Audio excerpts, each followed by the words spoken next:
அனைவருக்கும் வணக்கம். நான் நந்தினி. இந்திய விமானப்படையை பலப்படுத்த புதிய திட்டம். எதிரிகளை கண்டதும் அழிக்கும் CIWS. சீன கப்பல் மாலத்தீவில் இருக்கும்போது நம்ம இந்திய கப்பலும் அங்கே போயிருக்கு. அர்மேனியா நம்ம இந்தியாவுக்கு கொடுக்கக்கூடிய ஆஃபர், இது பற்றியெல்லாம் தான் நாம் இப்போ விரிவாக பார்க்க போகிறோம்.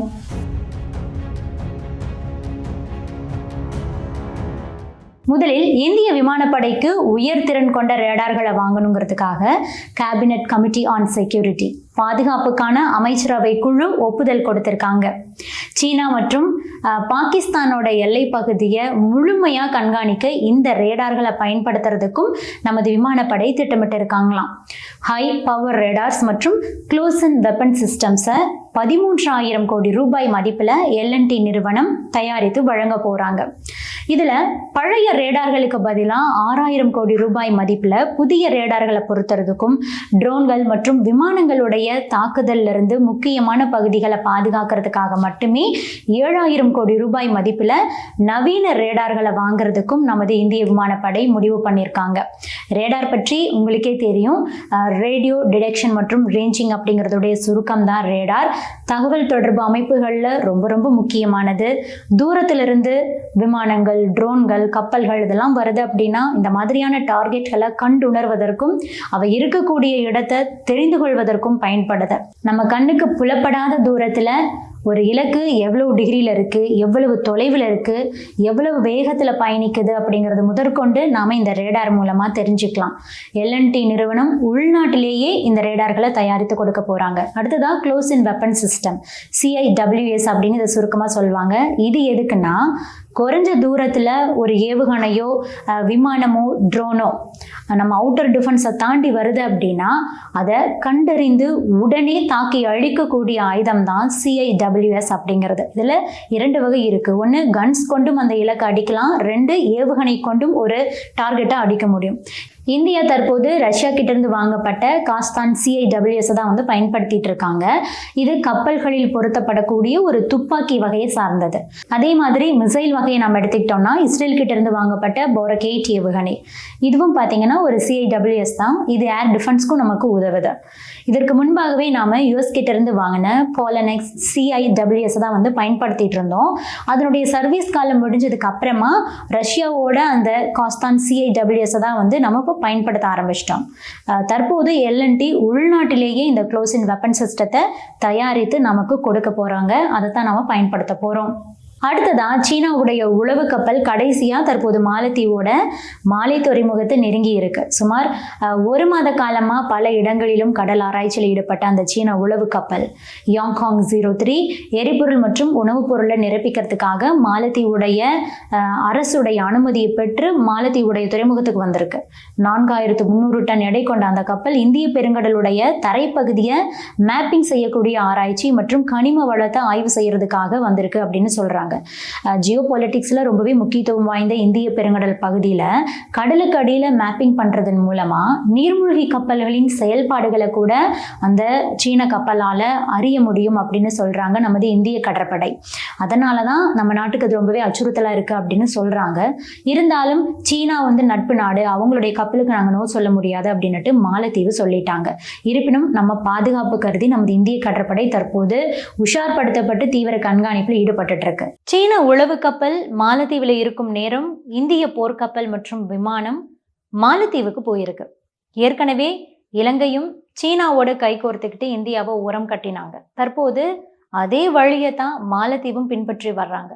இது இந்தியாவுக்கு நெருக்கடி கொடுத்திருக்கு அப்படின்னே சொல்லலாம். எனவே மாலத்தீவுடனான உறவை நீட்டிக்கிறதுக்கு என்னென்ன வாய்ப்புகள் எல்லாம் இருக்குதோ அத்தனையையும் நம்ம இந்தியா பயன்படுத்த முயற்சி பண்றாங்க. அந்த முயற்சியின் ஒரு பகுதியாக தான் மாலத்தீவுக்கு இந்திய போர்க்கப்பல்கள் விரைந்திருக்கு. இந்தியா, இலங்கை மற்றும் மாலத்தீவு ஆகிய 3 நாடுகளும் 2 ஆண்டுகளுக்கு ஒரு முறை கூட்டு கடற்படை பயிற்சியை மேற்கொள்வது வழக்கம். இதற்கு தோஸ்தி எக்ஸைஸ் அப்படின்னு சொல்லுவாங்க. கடந்த 1991ஆம் ஆண்டிலிருந்து 3 நாடுகளும் இந்த பயிற்சியை தொடர்ந்து மேற்கொண்டு வர்றாங்க. கடைசியா 15வது தோஸ்தி எக்ஸசைஸ் கடந்த 2021ஆம் ஆண்டு நடந்தது. இந்த நிலையில தான் 16வது எக்ஸசைஸ் தற்போது தொடங்கி இருக்கு. பிப்ரவரி 22ஆம் தேதியிலிருந்து 25ஆம் தேதி வரைக்கும் இந்த பயிற்சிகள் நடைபெற போகுது. சீன உளவு கப்பல் அங்கு இருக்கும் நேரம் இந்தியன் கோஸ்ட் கார்டோட லேட்டஸ்ட் மற்றும் லார்ஜஸ்ட் ஆஃப் ஷோர் பேட்ரோல் வெசலான ICGS Samarth, ICGS Abhinav, ICG Dornier விமானம் ஆகியவை இந்தியாவிலிருந்து மாலத்தீவு தலைநகரை அடைஞ்சிருக்கு. இந்திய கப்பல்களை மாலத்தீவும் வரவேற்றிருக்காங்க. இலங்கையின் சமுத்ரா கப்பலும் அங்கு வந்திருக்கு. அதே மாதிரி இந்த முறை வங்கதேசம் பார்வையாளரா இந்த பயிற்சியில பங்கேற்க போறாங்க. இந்திய கடலோர காவல் படையோட கூடுதல் இயக்குனர் ஜெனரல் எஸ் பரமேஷ் பயிற்சிக்காக மாலத்தீவுக்கு போயிருக்காரு. மாலத்தீவுல 3 நாடுகளும் கூட்டு பயிற்சியில ஈடுபடுவாங்க. தனக்கும் மாலத்தீவுக்குமான உறவை பலப்படுத்துறதுக்கு இந்தியா இந்த வாய்ப்பை பயன்படுத்திப்பாங்க அப்படின்னு சொல்றாங்க சர்வதேச அரசியல் விமர்சகர்கள். இன்னொரு பக்கம் இந்தியாவோட இந்த நடவடிக்கைகளை சீனா உற்று நோக்கி கவனிச்சிட்டு இருக்காங்க அப்படிங்கிறதையும் நாம் இங்கு குறிப்பிட்டு சொல்லணும். இந்திய கப்பல்களை மாலத்தீவும் வரவேற்றிருக்காங்க. மாலத்தீவுல சீனாவுடைய இருப்பு அதிகரிச்சிருக்கு அப்படிங்கிறதுக்காக அவங்கள ஒதுக்காம புறக்கணிக்காம இந்தியாவும் பார்த்தீங்கன்னா எப்போதும் போல தன்னுடைய வேலைகளை அங்கே மேற்கொண்டு தான் வர்றாங்க. அவங்களுக்கு உதவிகளையும் செய்கிறாங்க.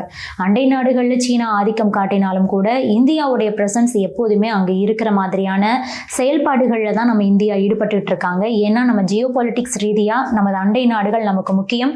இந்திய பெருங்கடலில் நமது பாதுகாப்பு ரொம்ப ரொம்ப முக்கியம். அப்படிங்கிறதுனால தான் அண்டை நாடுகளுக்கு தொடர்ந்து நம்ம இந்தியா முக்கியத்துவம் கொடுத்துட்டு இருக்காங்க.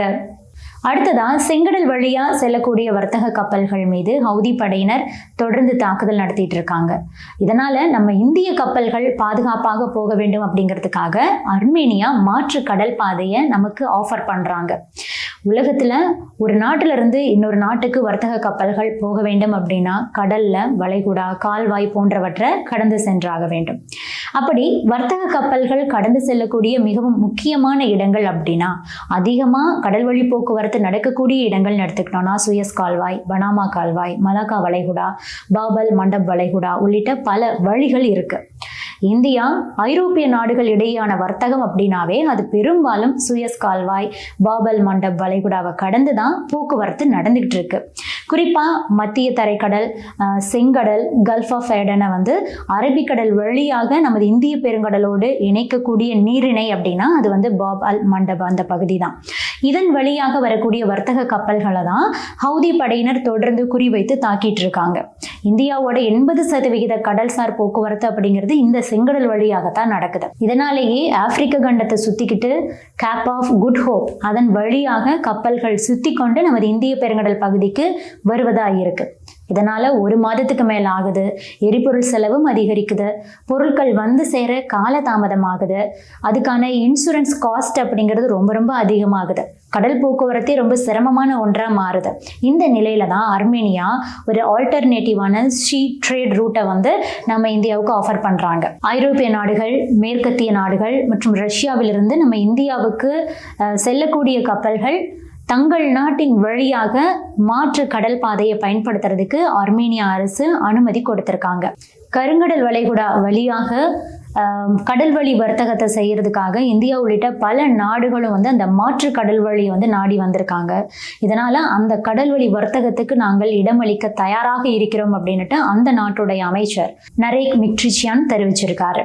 அர்மேனியா அமைச்சர் நரேக் மிக்ட்ரிச்சியான் டெல்லியில நடைபெறக்கூடிய ரெய்சினா டயலாக்ல கலந்து கொள்வதற்காக வந்திருக்காரு. அப்போதுதான் இந்த தகவலை சொல்லியிருக்காரு. போன வருஷமே அர்மேனியா இதே பரிந்துரையை தான் கொடுத்திருந்தாங்க. கருங்கடல் வழியாக ஈரானை அடையிறதுக்கு அசர்பைஜானை கடந்து வரணும். பாகிஸ்தான், துருக்கிக்கு அசர்பைஜான் ரொம்பவே நெருக்கமா இருக்கிறாங்க. அப்படிங்கிறதுனால அவங்களுடைய வழியை பயன்படுத்தாம ஜியார்ஜியா, அர்மேனியா, ஈரான் வழியாக வரலாம் அப்படிங்கிற ஒரு திட்டத்தையும் அவங்க கொடுத்திருக்காங்க. இதை இந்தியா கிட்ட சொல்லியிருக்காங்க அர்மேனியா. மேலும் நார்த் சவுத் டிரான்ஸ்போர்ட் காரிடார் திட்டம், கல்ஃப் பிளாக் ஷீ டிரான்ஸ்போர்ட் திட்டம், டிரான்சிஸ்ட் காரிடார், ஷபஹார் போர்ட் மேம்பாடு உள்ளிட்ட பல திட்டங்களிலும் இந்தியாவோடு இணைந்து செயல்படுறதுக்கு நாங்கள் ரொம்பவே ஆர்வமாக இருக்கிறோம் அப்படிங்கிற தங்களுடைய இன்ட்ரெஸ்டையும் சொல்லியிருக்காங்க அர்மேனியா. ஏற்கனவே பாதுகாப்பு துறையில் இந்தியா, அர்மேனியா 2 நாடுகளும் நெருக்கமாக செயல்பட்டு வரக்கூடிய இந்த நேரத்தில் அர்மேனியா இந்த மாதிரியான ஒரு ஆஃபரை கொடுத்திருக்கிறது ரொம்ப மகிழ்ச்சியான ஒரு விஷயமா இருக்கு. ஸோ இதற்கான முன்னெடுப்புகள் நம்ம இந்திய அரசாங்கம் பண்ணுவாங்க அப்படின்னு எதிர்பார்க்கப்படுது.